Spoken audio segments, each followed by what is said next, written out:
শরীরের কোথায় তিল থাকলে কি হয়, শরীরের কোন জায়গায় তিল থাকলে কি হয়, এটা আমরা জানার চেষ্টা করব। প্রিয় ভাইরা, অনেকেরই শরীরে তিল আছে। কারো মাথায় তিল আছে, কারো কপালে তিল আছে, কারো ভুরুতে তিল আছে, কারো চোখে তিল আছে, কারো চোখের ভিতরে তিল আছে, নাকের উপরে তিল আছে, মুখে, ঠোঁটে, ইভেন কারো সিক্রেট এরিয়াতে তিল আছে, হাতে তিল আছে, পায়ে তিল আছে। বিভিন্ন জায়গায় আমাদের শরীরে তিল থাকে। আমরা জানার চেষ্টা করব কোন জায়গায় তিল থাকলে আপনার ভাগ্যে কি আছে, বোঝার চেষ্টা করব। প্রিয় ভাইয়েরা, আসুন, মাথায় যদি কারো তিল থাকে তাহলে তার বুদ্ধি বিবেক ভালো থাকে, ব্রেন ভালো থাকে, এটা বলা হয়েছে।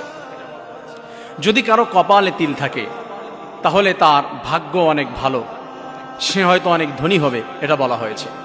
যদি কারো ভুরুতে তিল থাকে, ডান পাশের ভুরুতে যদি কারো তিল থাকে তাহলে সে বিচক্ষণ হয়। বাম পাশে যদি ভুরুতে কারো তিল থাকে তাহলে সে অনেক সময় একটু অ্যাবনর্মাল টাইপের হাবাগুবা হয়। যদি কোনো ব্যক্তির দুই ভুরুর মাঝখানে তিল হয় তাহলে তাকে দুইটাই ধরা যেতে পারে। যদি কোনো ব্যক্তির চোখের উপরে তিল থাকে তাহলে সুন্দর দৃষ্টি ক্লিয়ার থাকে তার।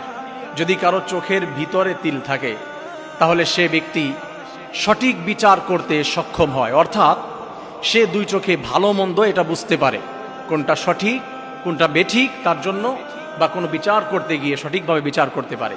আবার যদি বাম পাশে কারো তিল থেকে পড়ে, বাম পাশে মণির মধ্যে চোখের ভিতরে যদি কারো তিল থাকে তাহলে সে ব্যক্তি সঠিক বেঠিক এটা অনেক সময় ডিসাইড করতে পারে না, পার্থক্য করতে পারে না, সঠিক বিচার করতে পারে না।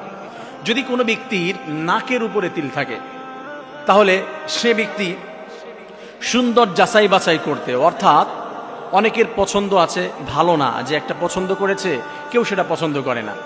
আবার অনেকে আছে একটা জিনিস পছন্দ করেছে, এটা সবাই পছন্দ করে, যে দেখতে খুব সুন্দর, হতে পারে কোনো একটা ব্লেজার, একটা টি শার্ট, হতে পারে কোনো মেয়ে, হতে পারে যে কোনো তার প্রয়োজনীয় কোনো কিছু, যে পছন্দ করলে সবাই পছন্দ করে যে খুব ভালো হয়েছে। আবার কারো কারো পছন্দ ভালো হয় না। তার নাকের উপরে তিল থাকলে সে সঠিকভাবে যাচাই বাছাই করতে পারে। এরপরে আছে যদি মুখের ডান পাশে তিল থাকে, মেয়েদের বিশেষ করে, তাহলে হয় কি, তাকে তার স্বামী অনেক বেশি ভালোবাসে। যদি কোনো ব্যক্তির ঠোঁটের উপরে তিল থাকে তাহলে সে অনেক আদর পায়। যদি মেয়ে হয় তাহলে হাজব্যান্ডের পক্ষ থেকে অনেক আদর পায়। আবার যদি ছেলে হয় তাহলে তার ওয়াইফের কাছ থেকে অনেক বেশি আদর পায়, ভালোবাসা পায়। এটা হচ্ছে যদি কারো ঠোঁটের উপরে তিল থাকে। যদি ঠোঁটের নিচে এই জায়গাটায় তিল থাকে, অনেকের এখানে তিল আছে, যদি সেইখানে তিল থাকে তাহলে অশুভ হয়ে যায়, সে ব্যক্তির ভাগ্য খারাপ থাকে, সে কখনো কারো ভালো